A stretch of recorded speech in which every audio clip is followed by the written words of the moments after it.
Blog Talk Radio. Well, here we go, ladies and gentlemen, across this great country. Happy New Year to you as we open up the American Sports History Podcast, hosted by my good friend Peter Ray, live from Cleveland, Ohio. Yours truly, Mark Mancini, producing out here in Los Angeles. 347-205-9631. We'll get you to the front of the line. I know this show goes by quick, but catch the archive version on blogtalkradio.com/Mancini Sports. Broadcast platforms driven by Mancini Media.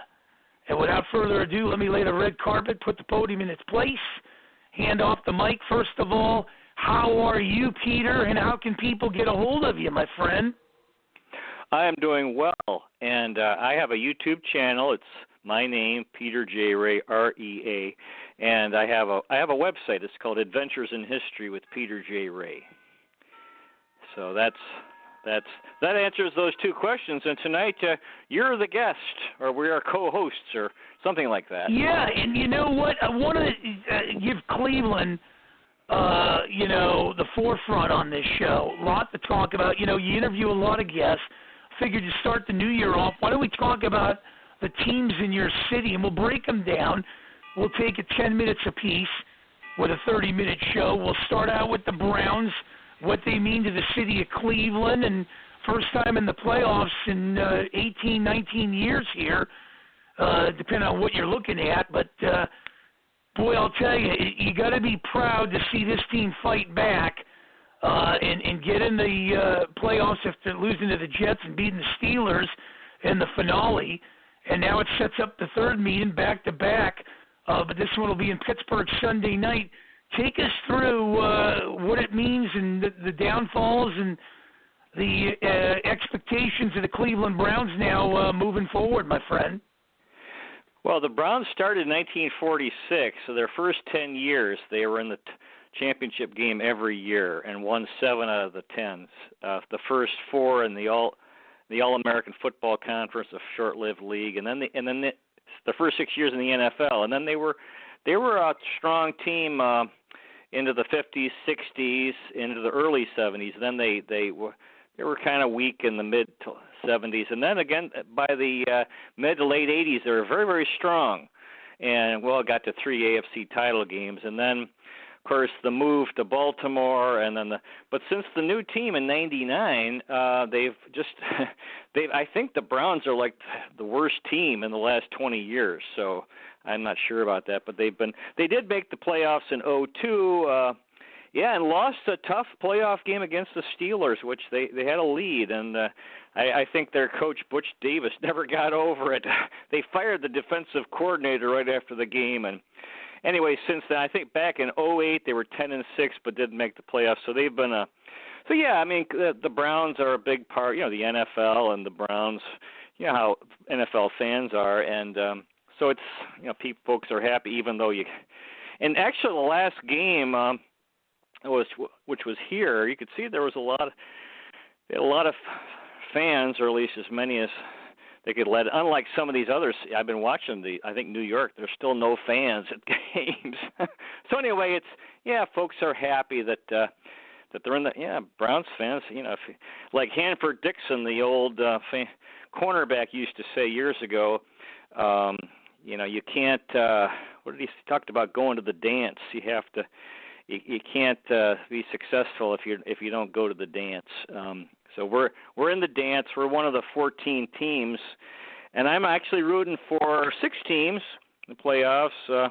We don't have to get. So anyway, to answer your question, it's nice. And I was just telling my son a while ago, I'm really tired of getting beat by Ben Roethlisberger. I think he's beaten Cleveland more than any other quarterback. So we'll see. We'll see what happens Sunday night. Yeah, I think he's like 21-2 against the Browns when he starts, something like that. But not to damper this story, and it was glad that they brought the extra team in the playoffs, because if they didn't bring the extra team in the playoffs, more or less Indianapolis would be the one on the outside looking in, I believe, because Cleveland had beat Indianapolis. But I thought, with this COVID-19 deal, that the NFL should have brought 8 from each conference. And then you would have had the Dolphins in this and possibility of the Cardinals on the other side. That's the way they should have done it and have the top 2 seeds sit out. But they didn't do it that way. The 1 seed gets to break. You bring in the extra team. And, boy, when you look at these games that are going to shake down here, let's start out with the first one, Indianapolis and Buffalo. They're going to bring fans in the stands in Buffalo. You know, it's interesting. It could be Phillip Rivers' last year before he hangs it up and spends time with the 8 kids. But where do you see this game going, Peter? I like Buffalo. I think Buffalo is going to run roughshod over the Colts. Well, to be honest, I'm a historian, which means I don't know much about the current NFL. Although it looks like this guy, Josh Rosen, the quarterback for Buffalo. I think he was a top pick with another team, and then they gave up on him, and he moved to Buffalo. All of a sudden, Buffalo, what were they, 13-3? I'll always root for Buffalo because they lost the 4 Super Bowls in a row, which is just heartbreaking, and they have one of the longest title droughts. They won an AFL title in '65, so I can't tell you, about who I think how the game will go, but I am rooting for the Bills for sure. Right, and then when you look in the other game after that, the Rams and Hawks, a division game, they went 1-1 with each other. But if Jared Goff can't start for the Rams, this thing's up in Seattle. I think it's all Hawks and Russell Wilson. What's your take on that game?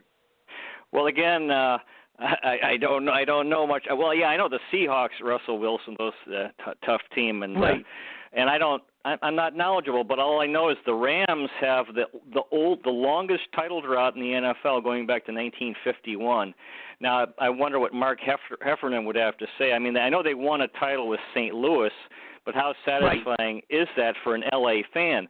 But so to me, in my way of thinking, their last title was in 1951. And so 70 years. That's the longest. And the second longest is the Lions. Lions didn't make the playoffs, so they won in 57 their last title. So 1951, yes. So that's 49 to 69 years. So I'm definitely rooting for the Rams in that game. Yeah, I learned something from you on that one. Boy, the history behind it, and you brought up the Lions. I think the Lions haven't won a division since 91, and the last time they won a playoff game, I think, was 93, if I'm not mistaken. So, unbelievable. Yeah, they've had a tough stretch for sure. Yeah, I mean, boy, I'll tell you, you got a feel for those people. And the nightcap that game, it'll be Tom Brady in Tampa going against the Washington football team. I'm going to call it like it is. I'm going to call them the Redskins. It's been around 87 years. I'm not going to change it, in my book. But should be a good one. Alex Smith, comeback player of the year. Ron Rivera being diagnosed with cancer. And, the sexual misconduct over there with the cheerleaders, the name change. I mean, it just goes on and on. Boy, I'll tell you, if you're looking for a great story in the NFL this year, look no further than the Washington Redskins team. Yeah, they won their last Super Bowl in 1991, the Bucks in 2002. So I'm rooting for the Redskins. Although, Tom, look at Tom Brady. I mean, this guy. My son was saying, well, this makes Bill Belichick look not so great now because it's what Brady's done is incredible. Whoever thought he'd leave New England, and here he's got the Bucks in the playoffs. This guy is incredible, So I'm rooting for Washington, but I'm just can't believe. I mean, the way it looks now, Brady's never going to quit. I mean, this guy's exactly unbelievable. Six Super Bowls, could have had 2 more if he beat the Giants. That would have been 8. Goes to Tampa, gives them a playoff run here, the first time for those guys in 13 years. Just amazing. Wherever he goes, he seems to put a stamp of approval on it. And before I get into the Sunday ones, let me pay the freight. You're listening to the American Sports History Podcast, live from Cleveland, Ohio, with Peter Ray. Yours truly, Mark Mancini, playing co-host. Usually I'm the producer, but we're, starting the new year off, breaking it down, talking Cleveland sports and everything. And we're talking about the Browns as they go at it here momentarily with the Steelers. But before that, Sunday morning, the Ravens and the Titans. Titans have beaten the last 2 times, including the playoffs last year. But I'll tell you one thing, it's tough to beat a team 3 times in a year. I think the only team that's really done that was Pittsburgh beat Cleveland when they had Testaverde there, if I'm not mistaken. They beat them 3 times in 1 year. But Baltimore's coming in on a roll, and I said this after Pittsburgh beat Baltimore in that midweek game to make it up for the COVID-19 syndrome, that if you don't put the nails down in the Ravens' coffin all the way, they seem to get out. They got out. They're in the playoffs. They're the number 5 team. I think they're going to beat the Titans come Sunday. What's your thoughts? I'm rooting for the Titans. They started in 1997 and never won a Super Bowl, and of course they lost that heartbreaking one with Steve McNair, I believe, and there was a quarterback, and then if you recall, there was I think a pass play, and the guy went down just by the goal line, so they didn't win, and then McNair later tragically died. But now the Ravens. I mean, again, you got Lamar Jackson. This guy is just, what can you say about Jack? I mean, just an incredible player, with his running ability, and so that's a real entertaining. And then they got Tennessee's got that running back who's really, I can't think of his name offhand. Henry. But, Derrick Henry, is that it? Yeah. So he's. Yep. So yeah, I mean that'll be a good game for sure. And then after that, we got the Bears and Saints, and every time I think of the Bears going down, I think of the Bears going down to play a Super Bowl where they trounced the Patriots that 1 year. So when I see the Bears go to the Saints or the Bears go into New Orleans in a playoff game, I can't help but reminisce that year where, they destroyed the Patriots in the Super Bowl down there in New Orleans. But, boy, I'll tell you, this is far from that day. I like New Orleans in this one. Any thoughts, Peter? Who is the Saints quarterback? Well, it's supposed to be Drew Brees. It could be, who's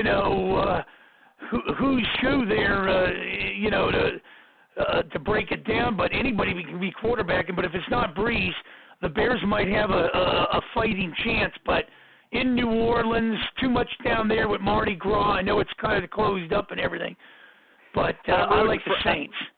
I'm rooting for the Bears because they have the title drought going back to '85, so that's 35 years, and a very memorable team with Mike Ditka and the refrigerator Perry, Walter Payton, and Jim McMahon. Now the Saints actually won in '08. I guess Drew Brees was the quarterback, so he's like Aaron Rodgers, a guy who's won a Super Bowl way back, and he's still around. So. Well, I'll tell you, you brought up Mike Ditka, and I was given, and I still got this thing. I got to find it. Years and years ago, my buddy lived in Chicago, and he sent me out a sweater. And it was the same kind of sweater Ditka wore on the sidelines when the NFL was wearing those sweaters. Kind of like that blue with the orange Bears spelled across it. And I got that thing somewhere around here. And, boy, I'll tell you, that brings back memories. You're right. The '85 season when they won the Super Bowl. And then the nightcap, basically your Cleveland Browns against my Pittsburgh Steelers. Somebody's going to come up a winner and move on. Any thoughts to giving the Browns a fighting chance, knowing that a couple of their guys, including the coaching staff, are out of this game? Boy, that's not really fair. Well, the Browns' title drought goes back to 1964, and now Roethlisberger, did he win 2 Super Bowls? Is that 2 right? Super Bowls. And the last was in '08. So again, it's amazing they got how many quarterbacks who have played a long time, and so it's been 12 years that's a long title drought for the Steelers.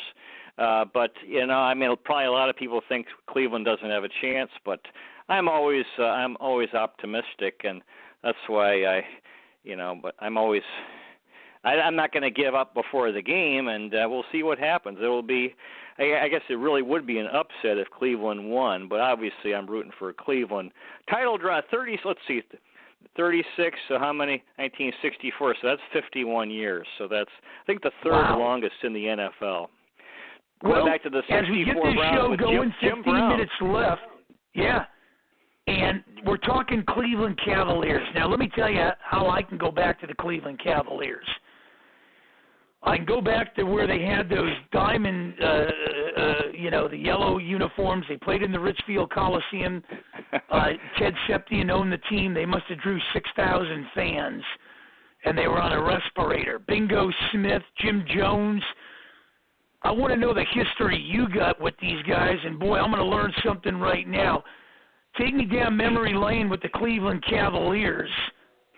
Well, if you don't mind, I'll back up a little bit. The first pro basketball dynasty, the Cleveland Rosenblums, who were the first national basketball league, was the ABL, and Cleveland won the first three titles in the first 5 years, 1926, 29, and 30, and then the league folded and the team folded. And then we actually had a team that won a title. I don't know what it was, Cleveland Pipers in the early 60s, another league. And then anyway, the Cavs started in 70, and they had the old arena in Cleveland and the Richfield Coliseum you mentioned.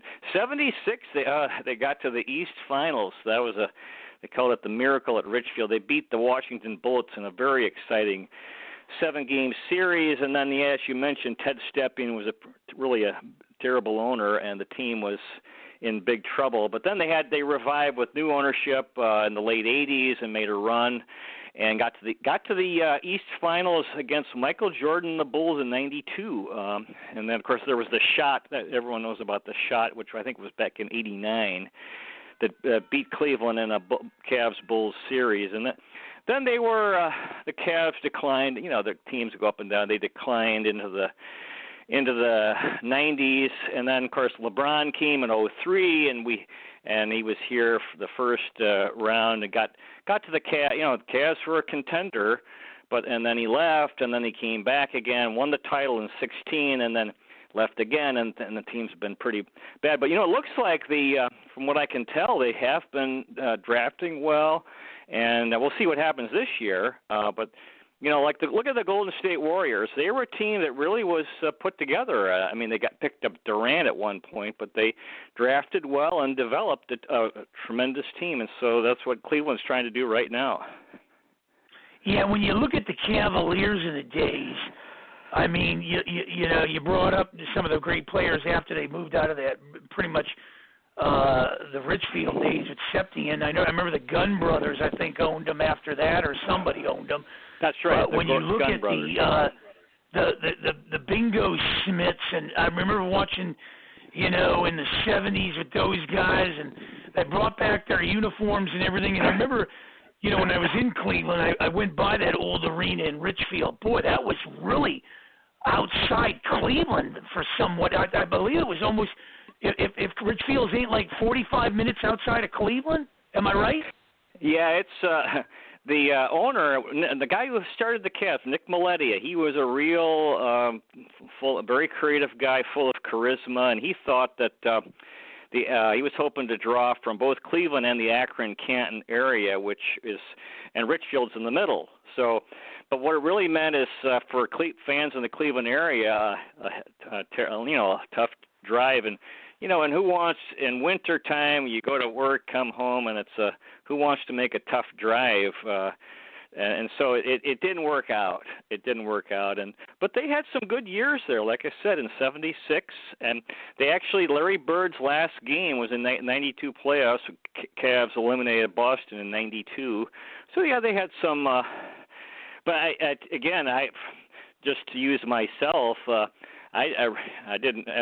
My dad was very willing to take me to games, but I just didn't feel like making that trip in winter to Richfield. Yeah, Ohio. Exactly. And I think if I'm not mistaken, they would draw like 5,000, 6,000 fans there. But in '76, the Cavs, that place had like 20. It was a big arena at the time, right. Bigger than the others, and they set attendance records in '76. And the place was sold out, and it was a tremendously exciting place. Funny story is the Cavs picked up Walt Frazier, Clyde from the Knicks, and a guy who loved New York City, loved the nightlife in New York, and would after Knicks games head into the nightlife of New York City with his fur coat. And then he comes to Cleveland, and you walk out of the Coliseum, and it's just a cornfield there. There's nothing. And the poor guy was, I think, beside himself getting traded to Cleveland. But it was cool as a Cavs fan to have Walt Frazier for a couple of years. Yeah, and then LeBron putting him on the map and coming back after he left that Boston Garden, taking off his jersey, went down to Miami, won a couple titles there, came back to Cleveland after everybody burned their jerseys on him, and won a title coming back 3-1 after the Warriors broke the NBA record for wins in a season. That was pretty remarkable.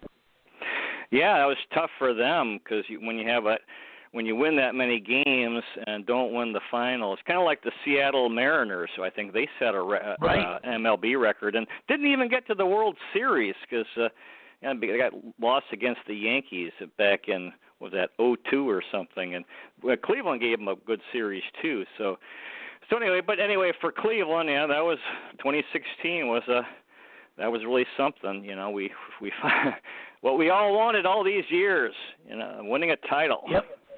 116 wins, I believe the Mariners had that year, and they got eliminated by the Yankees. But talking about the Indians, we're down about 8 minutes left in this great show. We got a name change coming next year. It's hard to believe, seeing this team have been around like 100-something years. But how crazy is that? I can remember going to the old Cleveland Municipal Stadium, and, they drew maybe like 10,000 fans, if that. Major League was, Ricky Vaughn brought the movie to the forefront of Cleveland. And then you see the Indians and Manny Ramirez and coming up short and then blowing it against the Chicago Cubs. And here we are in 2021. Boy, I'll tell you, a lot has changed in Cleveland since when we grew up, my friend. Yeah, I'm very nostalgic about the old stadium, and I used to go there a lot. My dad would take me, and when I was a kid in the 70s, and the team was Indians weren't that great, but it was. Now I look back on it, and I'm very, we had not many fans were at the games, but I'm very nostalgic for the 70s. Especially 70s baseball, 70s Cleveland Indians. So, and then they were able to work things out to build the new stadium, ballpark, Jacobs Field, and of course made their tremendous run in the late 90s. And then, actually you got to give the Dolans credit. They've done a good job of. Cleveland doesn't have that much money, but they've really done a good job of developing players and because they just can't have a big payroll, and they've been making the playoffs a lot. And at 2016, I guess in the grand scheme of things, it's better. It was better that the Cubs won 108-year title drought, which is I think that's the longest in American pro sports. So they finally got that. So anyway, we'll see. I don't know. I think the Indians are in trouble now because this year really hit financially. I don't know about other teams, but I get the impression that Cleveland's going to have to really let guys go because they can't pay them. So, but again, they've done really well in developing players. So we'll see what happens. Well, not only that, it's a tough division. Minnesota's going to be tough, even though they haven't won a playoff game in like 17 years, I believe. But the White Sox are loaded. They've got some young guns. Kansas City's going to try to find themselves. Detroit's trying to, rebound in there, and the Indians are kind of like in the mix there, trying to, tread water. And, who knows what's going to happen with Terry Francona if he hangs it up or whatever. But, in baseball, it's not so much rebuilding as it is retooling. I like to think it's a retooling in Cleveland. Any thoughts to that? Yeah, like I said, it just depends on the. I don't know the this is just the impression that I got, and I don't know. But they have very strong starting pitching, and I guess the guys are young, and so they're going to be back. I think Lindor is gone because they just can't pay him, and they really ought to trade him because the guy is a tremendous talent, and we can probably get a lot for him. And the fans always hate it when you trade a guy like that who is so tremendous fielder, hitter, and such a very positive guy. But we just can't. And we've been doing that for a long time now. And they've made some great trades. Where trade for prospects and like I said, I was amazed. Was it last year, the year before? They kept bringing up these starting pitchers. We had a strong rotation, and all these guys were getting hurt, and they traded guys for prospects, and they brought up like 4 or 5 starters who did really well. And I thought, whoa, look at this. So these guys you never heard of, but they've obviously done very well in scouting and player development. So we'll see. The hitting, I guess hitting last year wasn't so great, but a lot of people have thought like, oh yeah, this year we're going to be no good, but then they ended up having another good year because these young guys that they've developed do well. Right. 4 minutes and change left in this great show. I know I didn't think we had a little time, but let me just sneak this in here because I'm a big hockey fan. I'm wearing a Cleveland Barons hockey jersey T-shirt right now. So, boy, I'll tell you, the Barons, another team that lasted for a little more than a cup of coffee in Cleveland. Any final thoughts with that in about a minute and a half? Well, that was a very short interlude. Actually, that was the second Barons team. They had a Cleveland Barons go back. The old team in the AHL did very well in the 30s, 40s, 50s, into the 60s, and then. And Cleveland Arena, where the Cavs started playing, they were packing that for the Barons. And Cleveland and the Barons won, I think, 8 titles. So they were a tremendous team. Now that later Barons team in the NHL, they were at the Coliseum and they didn't play well, and it's a long drive, and it's I guess the tickets were expensive. People thought they were expensive. They said, it's the NHL, okay, but fans didn't go, and They didn't, and I have that T-shirt as well. It's a pretty cool logo with like a map of the state of Ohio and then like a big C going around it, which was their logo. Yeah, really amazing. I mean, not many people knew about the Cleveland Barons. With Cobra Simmons there, Dennis Marook.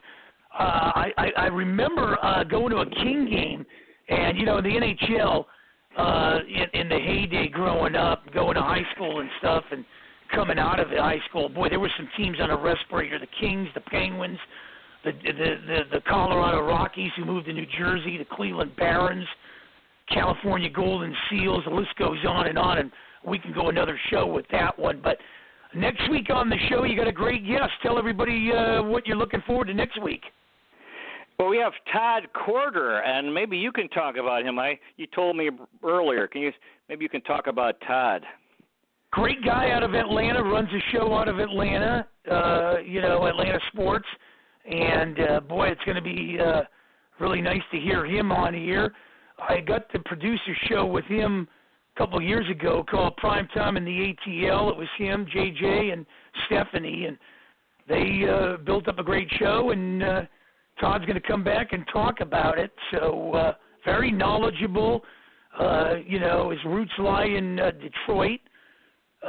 More or less, but living in Atlanta, so should be a great, show for you and him to talk about, with sports and everything. Get the little insight on the Braves and the Falcons and, everything like that. As we close out this show, a minute left, you guys are listening to the American Sports History Podcast, hosted by my good friend Peter Ray, live from Cleveland, Ohio. Yours truly, Mark Mancini, producing in Los Angeles. You can catch this on blogtalkradio.com/Mancini Sports, powered and driven by Mancini Media now. We're here every Tuesday, 8 to 8:30 on the East Coast, 5 to 5:30 drive time on the West Coast. And as we close this show out, who do you like in the college big game Monday night? I think Alabama's going to roll them. Well, we've got Ohio again. We got Ohio. It's Ohio State. I'm in Ohio, so I'm right. And again, I don't know much about. Well, yeah, Alabama is ranked number 1, so they're considered a better team. But we'll see what happens. I'm rooting for Ohio State because I'm an Ohio boy. Should be a good one. We'll talk about two of them things next week. The Cleveland Browns in Pittsburgh Sunday night. Ohio State and Alabama taking it up in Miami Monday night, and Tuesday we're right back here. For Peter Ray, I'm Mark Mancini. We'll talk to you again next Tuesday with Todd Corder. Have a blessed one. Thanks, Mark.